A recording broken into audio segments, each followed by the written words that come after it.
Hello everyone, good morning, जय जगन्नाथ। चलतु start करबा आज न्यू मिनी ब्लॉगटी। तो बहुत दिन है इंद्र देवता सह देखा ही पूरा विरक्त लग जाइए।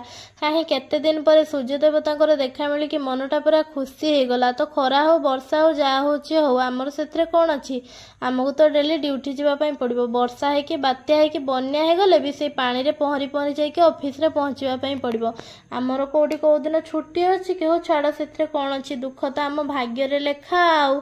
तो मु मोर नित्यकर्म साधे गाधे पलि आसली। जेहेतु आज मोर ब्रेकफास्ट पखाड़ खाइबा थिला तो मु चली अंडा भुजिया बनवाई। अंडा भुजिया जिते बनवाई गली मोर छोट कखारु गछरे दीटा कखारु फूल फुटला। जेहेतु दीटा कखारु फूल फुटला तो मुझे भाविली दीटा फूल को नहीं कौन करी, पुणी अरुआ चाउल भिजा पिठो बाटे बरा कर एते पाला मोर किए करछि।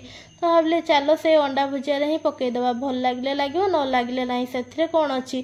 किंतु सत कह सांग मैंने अंडा भुजियाटा बहुत ही बढ़िया लगुला। मुझे भाभी पखाड़ भोज अंडा भुजिया पकई देचे कखार फूल तार टेस्ट जदि किसी खराब हो पूरा बेकार हो, किंतु सत कह बहुत ही बढ़िया लगुला। अंडा भुजिया को पखाड़ खाई देकी पूरा मजा आसीगला।